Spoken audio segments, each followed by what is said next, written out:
साधक बंधुओं, ओम नमो नारायणाय। हिमालय गुरुकुल पाठशाला पर आपका स्वागत है। कर्मयोगी कैसे बने, इस पुस्तक की श्रृंखला में हम आज अध्याय 6 लेकर के आए हैं। कर्मयोग की योग्यता का विकास कैसे होगा, इस अध्याय का यह विषय है। चलिए शुरू करते हैं। कर्मयोग एक लंबी जीवन की यात्रा है। आत्मोन्नति ही इस यात्रा का मुख्य लक्ष्य है। यह योग हमें कर्म करते हुए संसार से अनासक्ति की भावना को विकसित करता है। इस यात्रा के लिए अपने को अच्छी तरह से प्रशिक्षित करना होगा। कर्मयोग की यात्रा के लिए अपने आप को ट्रेंड करना होगा, प्रशिक्षित करना होगा, अपनी योग्यता को बढ़ाना होगा। कोई भी मार्ग आसान नहीं है। विशाल और ऊंचे ऊंचे कर्म के पहाड़ों को पार करना होगा। ग्लेशियर के ऊपर से चलना होगा। इन कर्म के पहाड़ों की चोटी हमेशा काले बादलों से, बर्फ से ढकी रहती है। बहुत ही तेज ठंडी हवा चलती रहती है। अज्ञात रहस्यमय जीवन की लंबी यात्रा में कर्म ही हमारा एकमात्र साथी है।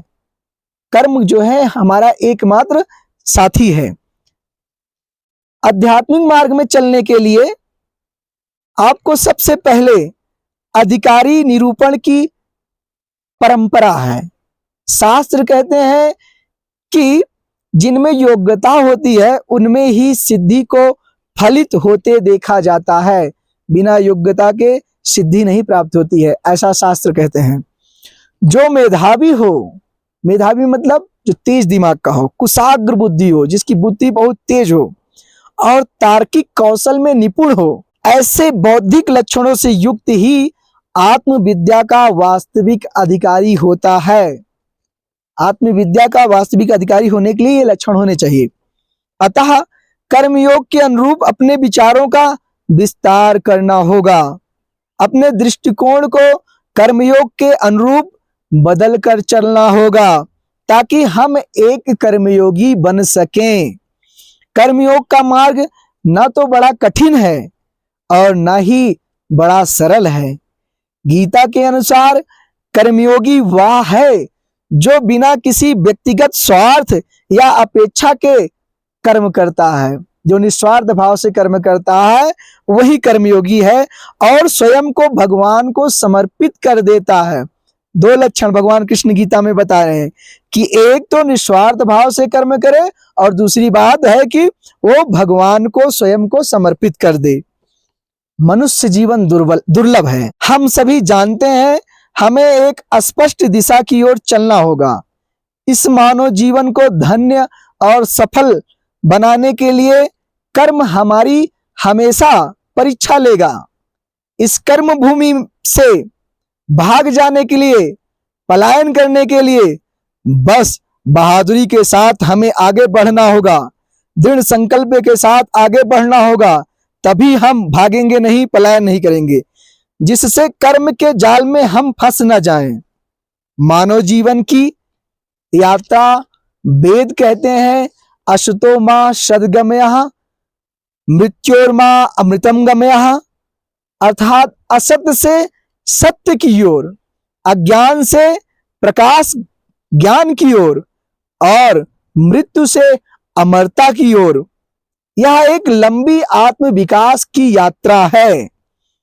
जीवन एक सपने के समान है। इस स्वप्निल दुनिया से जागना है, समझना है यह मानव जीवन क्यों, किसके लिए है। सपना केवल कुछ समय के लिए होता है। जीवन की नदी में समय जो है दिन रात पानी की तरह बहते जा रहा है, लेकिन हम सपने में खोए हुए हैं। हमारा जो समय है वो सपने में बीत रहा है, स्वप्न लोक में। नींद से जागने की हमें इच्छा ही नहीं होती।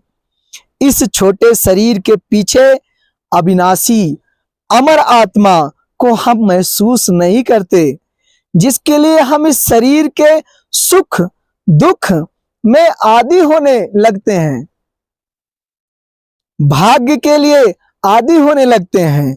जब हम इस मोह निद्रा को त्याग कर मोह निद्रा को कम करते हैं, कम करते जाते हैं, तब इस सपना से हम, ये मोह निद्रा जब हमारी कम होगी तब हम इस सपना से बाहर आएंगे और एक समय संपूर्ण रूप से जाग जाएंगे। ये अध्याय 6 का वाचन रहा। आज का अभ्यास है योग्य बनने के लिए अपनी अज्ञानता, कमजोरियों को समझना और उससे बाहर होना होगा। ओम नमो नारायण।